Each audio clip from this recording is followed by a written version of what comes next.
the thing I will try to talk about is a comparison of two movies that emerged in the cinema or in the TV in the late 80s. The first one is a West German one called Verlierer, which means losers, and it was streamed in the TV in '86, and the premiere in the kinos in January '87. And 2 years afterwards, there emerged a new Czechoslovak movie called Horká kaše, or Hot Problem. In fact, it's a hot porridge. That the porridge means that we have a problem. And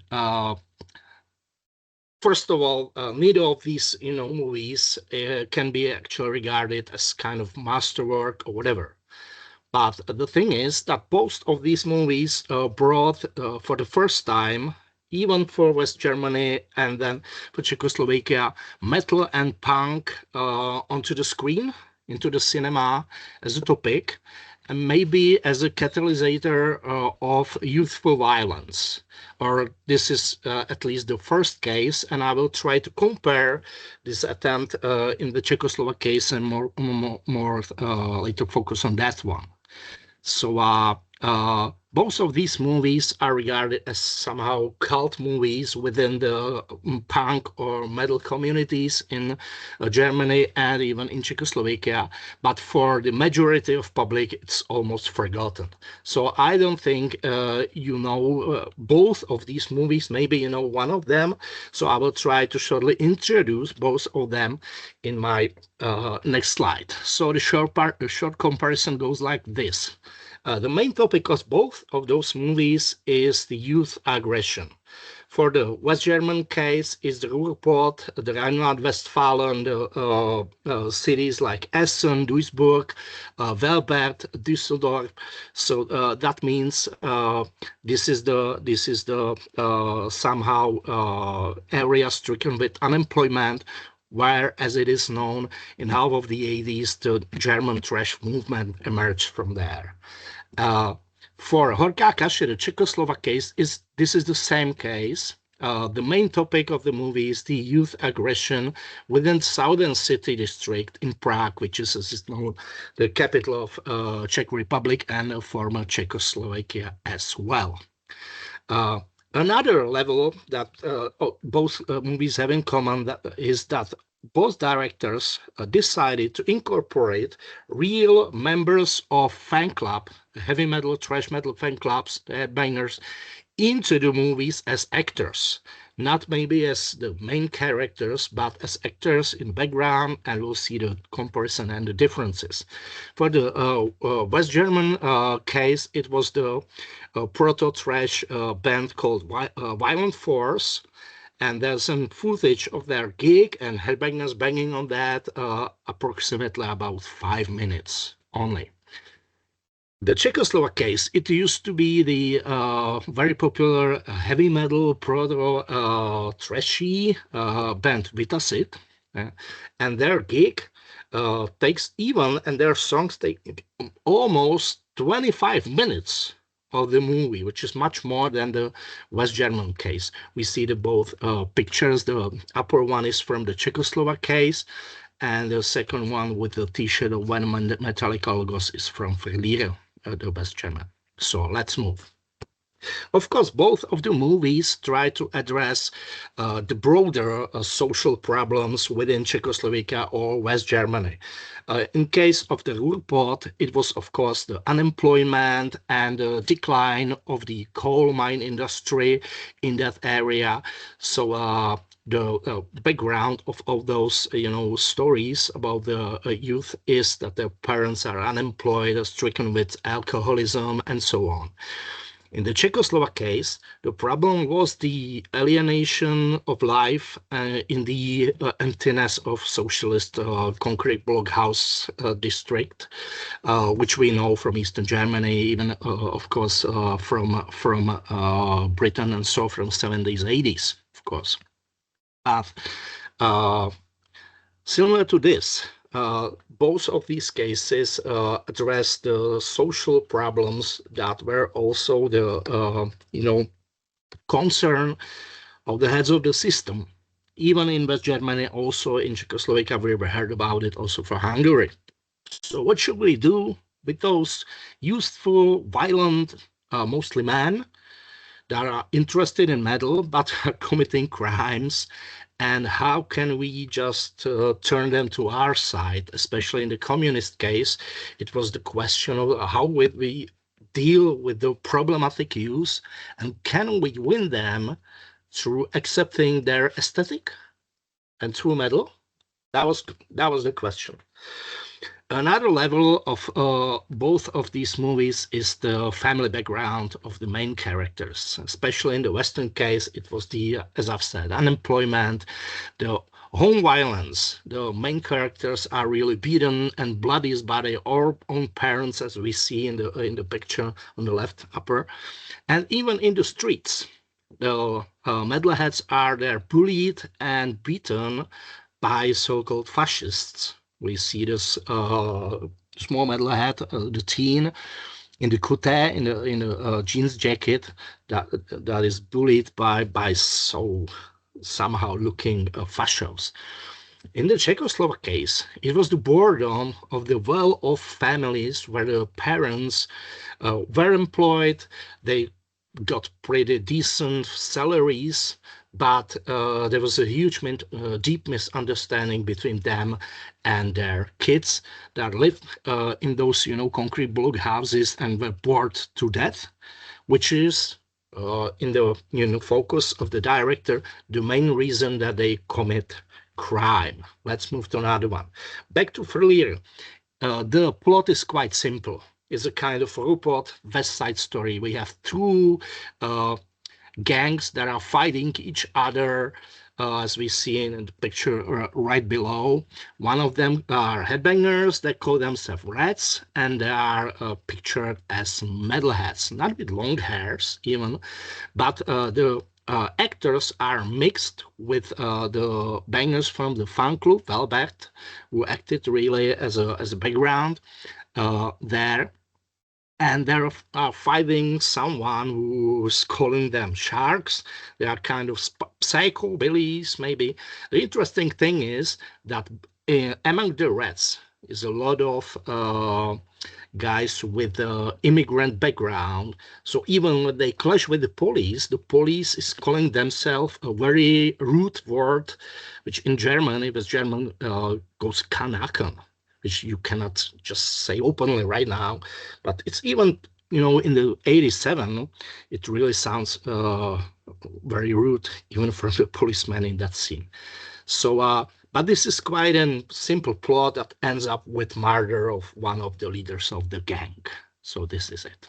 Yeah. The metalheads in Verlierer are pictured as rioting youth, definitely. They are just, walking the street, beating their opponents, stealing from the elderly people and city malls, and of course, clashing in the concerts. There's that 5-minute approximately footage of the concert of Violent Force, which was then the very popular band from Velbert, which is a small city in between Düsseldorf, Altenessen and so. And they are playing the song Dead City. And the legend says that among the crowds there's Mile Petrolca from Creator, Grey Violator from Sodom, all those members of those fan clubs in there. But the music here is depicted as a catalysator of the youth violence. This is the main and common, focus on the music. The Czechoslovak case is a little bit different one. So let me just talk a little bit about the plot, which is focused not on metalheads, but on a generation clash between the parents and their kids and the level of elementary school or high school. And formerly, the screenplay was the story about the downfall of socialist youth care in the schools, in the families, and so on and so on. But the bad guys here aren't the metalheads, the headbangers, but the teenage idlers we see in the picture right below with those acoustic guitars. So they are showed typicized as a like to be new wave punks. They even play the new wave synthetic punk rock songs from Jasná Páka, which used to be the band that was, banned during the early 80s. But in the later 80s, the situation changed. It even can be sung in a proper movie.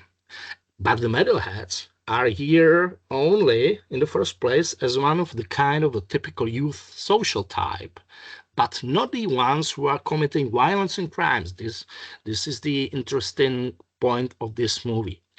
The whole plot ends up with collective rape of the girl that is the actress, as we see her.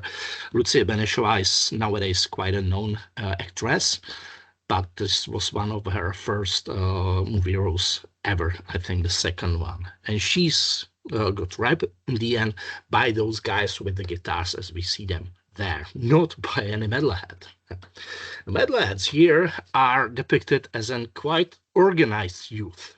So they are, even the music is here reflected as a organized and somehow non-aggressive way of releasing the useful frustration, and it's acceptable. It's like a free time activity, and the metal bangers here just walk the streets because they go to a concert. They are staying in front of the culture house because the gig was banned somehow, but they are waiting, not clashing or something. Yeah. Even when they meet someone who's not of their fashion, like fans of disco, they scream collectively at them in the movie with the quote that we have here: "We are fed with disco crap, it is no future, let the disco die before us, we are the metal youth." Like we all, as a collective, walk in the streets looking almost as an army in all those jackets patched and so. But it's an interesting thing, and it's a difference to Verlierer. There's a lot of girls within the crowd. Even there's a character, an actress, as we see it in the picture on the right, which is called the metal mom with a baby. And she just, goes through the streets buying her beer and goes with a stroller all the time. Even she attempts to visit a concert with a stroller because she just wants to go and be at that gig, and she's banned, as we'll see later. So this is a totally different picture of the collective views called Metalheads. Now we have an footage from the movie. We can see here the guitarist and the singer who is now a very popular pop singer, Lucia Bílá, in Czech Republic or Czechoslovakia. At that time, she used to sing for band Erkine, and now she sings together only for this time with That's It. It's more like heavy stuff. But the interesting thing here is that in the background of the footage, there is a clash between all those, new wave punks, teenagers, and the metalheads. And it ends up that the riders are thrown out, and the concert continues because the singer and the bass player asked the crowd just to get rid of them and be quiet. So let's see. It's just a short one. Enjoy. Trápení, nechci se o osud bát, já mám trápení, každému to dáme znát.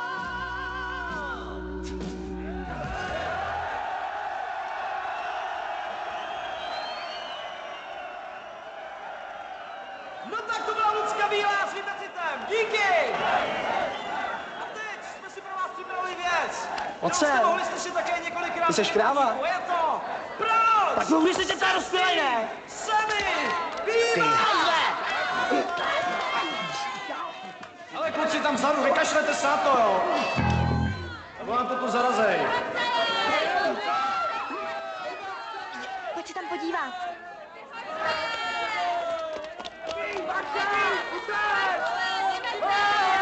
Tak co se to tady děje? Nechte to! Říkáme se na to! Nech mě! Pojď mě!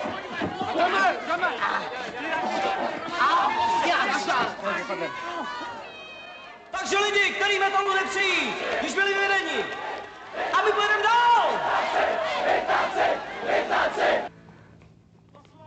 Jsou to blbci, mají to v té paleci úplně vylizaný. So, that was it. The writers were just thrown out, and the metal music can continue, and all the fans are running in front of the stage, headbanging, and looking as it is written even in the technical screenplay of the movie. They are acting as an organized army, as a unit, for example. So they just keep order through metal as it is written out there. Oh, sorry, let's continue. So how did this focusing on the metal used happen? Yeah.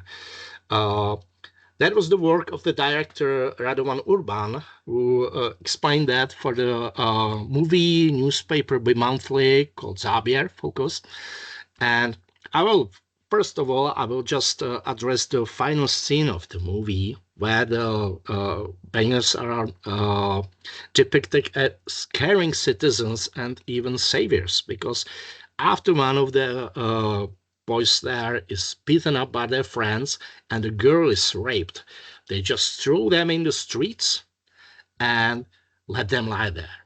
And there's a bunch of elderly people going around and doing nothing. They don't care about those, youngsters lying there, and they just think, okay, drunkards and so. But afterwards, there's a pair of metalheads returning from the concert. They are the only ones who helped the beaten ones and called for help, called some elder people and help them to go to hospital. So they are like saviors and the only one who have any, emotions towards the youth in that. So a totally different approach than we've seen in the Verlierer, and then we have heard about the reactions of the public press, even in Hungary, and I will talk about it later in Ondřej Daniel's contribution. The same was in Czechoslovakia. So if you've already read that quote of director Urban, that was a story that he was preparing his previous movie, and he met there with the singer Lucie Bílá, who we've seen in the previous scene, and she explained to him that she's singing metal, she likes that, and he somehow became interested. But first of all, he thought that this is an aggressive music that really helps and catalyzes the youthful violence. But then he decided with this whole stuff for the new movie, the Horká kaše problem, to visit regularly like tens of gigs of the most popular metal bands in Czechoslovakia at that time, which was Vitacit and Arcane, and finally decided to include Vitacit fan club, the Headbangers, and even the band into the movie. First of all, because he thought that the original screenplay was quite poor, so he needed something interesting to bring the public to the cinema, and then because he somehow started to like the music, in fact. So as it's quote, I gradually realized that the violence depicted in the music does not incite any brutality of the listeners. And I also verified for myself that the Headbangers are the real opposite of the soccer club flag bearers. Instead of the deterrent example, metal music became, in his movie, quite the opposite. Yeah. So it was really the intentional thing pushed by the director Urban and his, consultant, Josef Novotný, who even wrote a few lyrics for Vitacit strictly for this movie, which had even some ecological topics, and those kind of lyrics, not the violent ones comparable to Violent Forces, Dead City, which was literally about beating anyone who's different than we metal bangers. So we come to an end.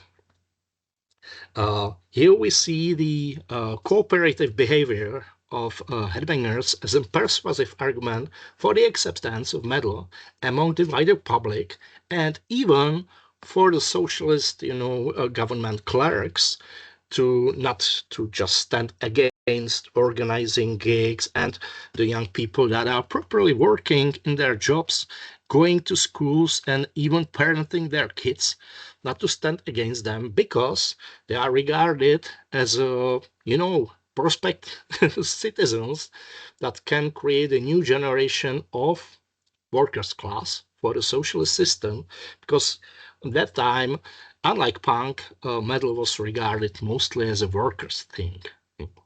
And the cooperative behavior of the members of the Vitacit fan club even deserved a mention in the credits, in the final, lines of the movie. We can see here the dedication to the members of fan club of the band Vitacit for the cooperation of on the footage of the movie. So that's it. So let's have the final comparison and final question.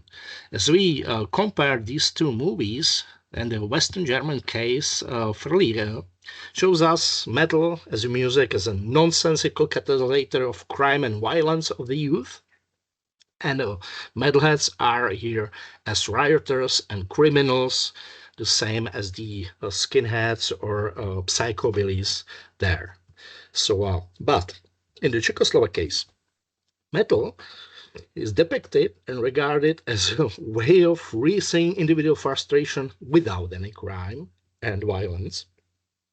And metal bangers are common people with just a specific visual appearance and maybe musical aesthetic preference, but they are the use of acceptable for the social system. I don't say it's a general picture of metalheads in Czechoslovakia at all. This is maybe an exception, and maybe the only one exception, but it depicts us the atmosphere of the late perestroika years, like 85, 89, before the fall of communism, before the break of the Iron Curtain. But this maybe was the last attempt to just persuade that kind of, youth generation to just stick to the idea of communism. So let's say, when we were talking about the interconnection between the West and the East, we've seen all those patches in the backs of the Czechoslovak metal bangers. Even those bands like Exodus were famous for their violence in the concerts or even in the streets of San Francisco, or even the black metal battery, which obviously had its impact even in the year 87, 88, when the movie was just taken. So my question is, which of the perception persisted since the late 80s? Yes, because as Brad Klipchak quoted, the language of the original moral panics has become an inherent component, of the self-definition of the fans of metal, be it a heavy one, death metal, black metal, whatever. Yeah. So maybe Andrei Daniel will show us that the ongoing historical narrative is quite the same one as we've seen, like stereotypically, in the West German movie. But I wanted to show you this case, this Czechoslovak case, as a maybe kind of exception and a different specific approach towards the headbangers in the movies. It's an artistic picture, of course, but it was even an attempt to just show it to the broader public, and the film was put into cinema as a film suitable for school visits, even, especially the high school kids. So this is it. Thank you for having me. Thank you for attention, and I will be eager to hear your comments and questions. Thank you.